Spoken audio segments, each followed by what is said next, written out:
Welcome back, everyone.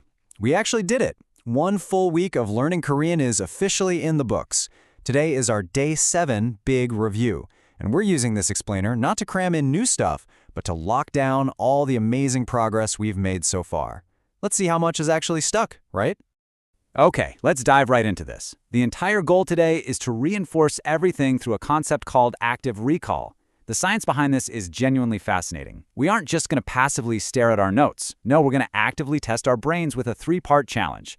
Active recall is literally proven to be one of the absolute best ways to lock in a new language. By forcing your brain to retrieve the information, you actually build stronger neural pathways. It's a real game changer. So, I gotta ask, are you ready for the Week 1 quiz? Like truly ready to prove you're prepped for Week 2? It is time to close those notebooks, put away the flashcards. No cheating allowed here, folks. It's just us and the screen.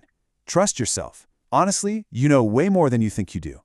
Before we turn up the pressure, let's just quickly celebrate our Week 1 achievements. Master the alphabet, ordered food, counted money, introduce yourself. It is authentically amazing to me how much ground we've covered. I mean, just 6 days ago, you might not have known a single word. But look at you now. We tackled the Korean alphabet, Hangul, which, fun fact, was intentionally designed way back in the 1400s to mimic the shape of your mouth when you speak. Pretty cool, right? We also learned how to confidently order food, count our money, and introduce ourselves. That is a massive amount of progress for less than a week. So let's let that confidence fuel us as we launch into the challenge. All right, let's kick things off. Round 1, the reading challenge. Here's the deal. I'm going to flash a word, and you have exactly 3 seconds to read it out loud. I won't say a peep until those 3 seconds are up. Don't just think it in your head. Literally say it out loud into the room. Ready? Go.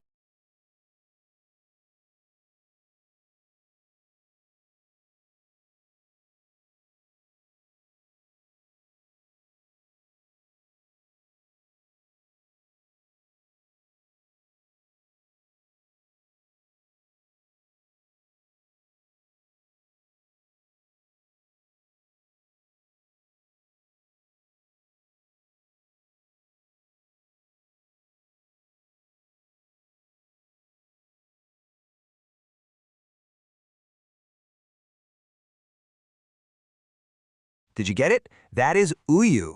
Uyu, which means milk. Fantastic start. Let's keep the momentum going. Next word. And time. That one is gimbap. Gimbap. It literally translates to seaweed, which is gim, and rice, bap. It's an absolute classic Korean street food, super culturally significant for picnics and quick meals on the go.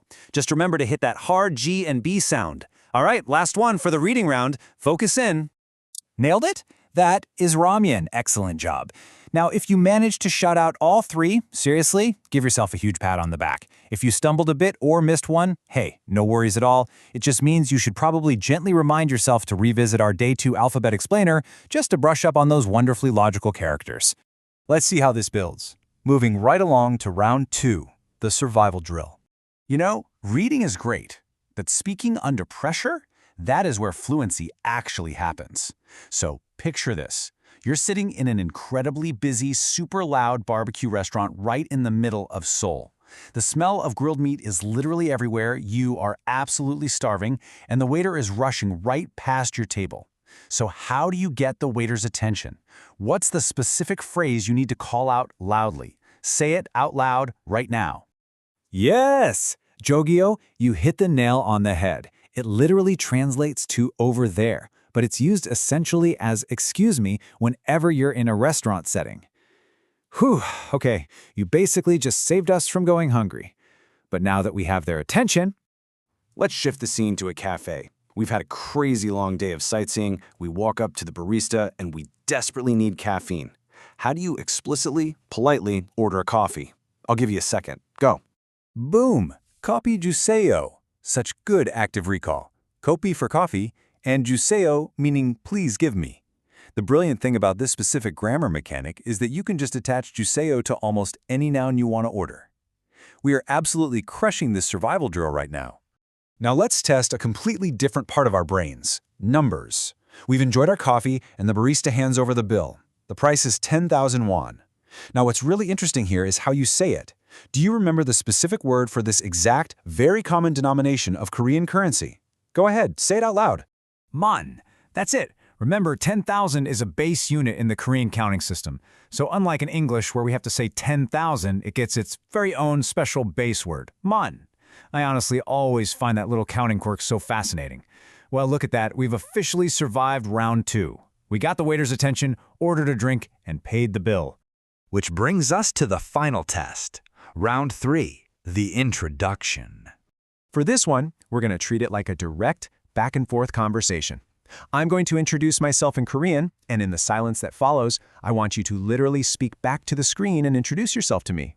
Host says, Alex입니다, and then 만나서 반갑습니다. Okay, let's do it. Alex입니다, 만나서 반갑습니다.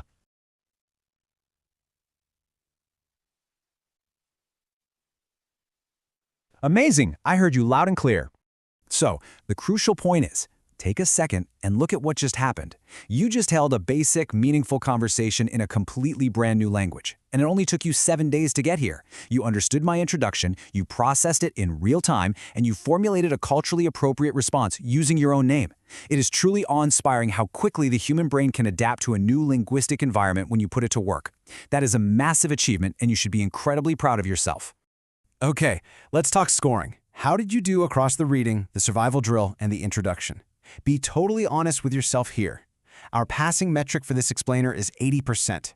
If you feel like you got at least 80% of those prompts right without having to cheat and look at your notes, guess what? You have officially passed week 1. You've built a rock-solid foundation.